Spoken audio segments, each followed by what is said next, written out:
আসসালামু আলাইকুম। কেমন আছেন সবাই? গতকালকে আপনাদেরকে কয়েকটা গল্প শুনিয়েছি জীবন থেকে নিয়ে। রফিক সাহেব একটি কোম্পানির মিড লেভেল ম্যানেজার। সারাক্ষণ নাক ডুবিয়ে কাজ করেন। বস বা তার কলিগদের সাথে কোনো ধরনের ইন্টারাকশন নাই বললেই চল। শিলা একজন ভার্সিটি স্টুডেন্ট। সে পারতপক্ষে ক্লাসমেটদের এড়িয়ে চলে, এমনকি ক্লাসও করতে চায় না।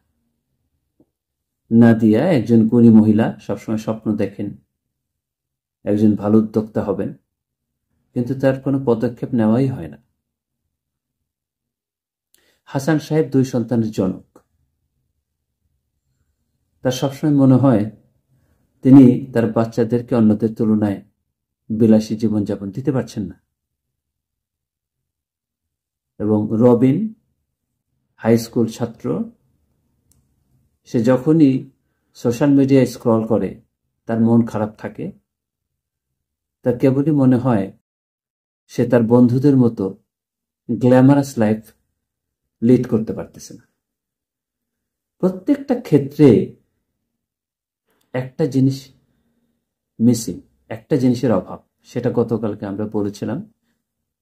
সেটা কি? সেটা হলো সেলফ এস্টিম, আত্মমর্যাদা বোধ, আত্মসম্মান বোধ। আজকে আমরা জানব আসলে এই আত্মসম্মান বোধটা কি, এবং এর মাধ্যমে কি আমাদের এই গল্পের নায়ক নায়িকারা তাদের এই সমস্যা থেকে বেরিয়ে আসতে পারবে। জানতে হলে চোখ রাখুন, আমাকে শুনতে থাকুন। ধন্যবাদ।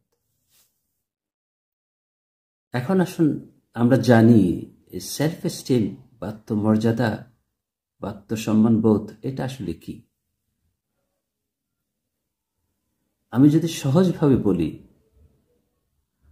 এটা এক ধরনের চারিত্রিক বা মানসিক গুণাবলী, স্বভাব, যেটা কিনা আমাকে জীবনের বেসিক যে চ্যালেঞ্জগুলো আছে সেটা মোকাবেলা করবার জন্য যথেষ্ট কনফিডেন্স যোগায় এবং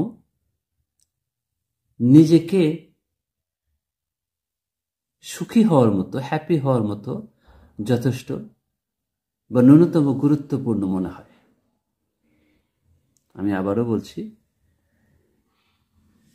এটা আমাদের চারিত্রিক এমন একটা বৈশিষ্ট্য বা গুণাবলী বা স্বভাব, যার মাধ্যমে আমরা জীবন চলার পথে বেসিক চ্যালেঞ্জগুলো মোকাবেলা করবার মতো সাহস পাই, কনফিডেন্স পাই এবং নিজেকে একজন সুখী মানুষ করবার বা ভাববার মতো যথেষ্ট গুরুত্বপূর্ণ মনে করতে পারি।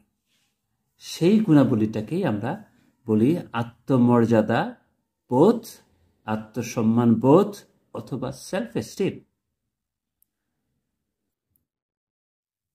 সেলফ এস্টিমের 2টা পার্ট আছে এবং সেলফ এস্টিম বা এই আত্মমর্যাদা বোধ 6টা পিলারের উপর দণ্ডায়মান। এটা একটু বিস্তারিত ব্যাখ্যা করবার আশা রাখি, সেটা অন্য আরেকদিন। আজকে এই পর্যন্তই থাক। আমার ভিডিওগুলো দেখবার জন্য আমন্ত্রণ রইল।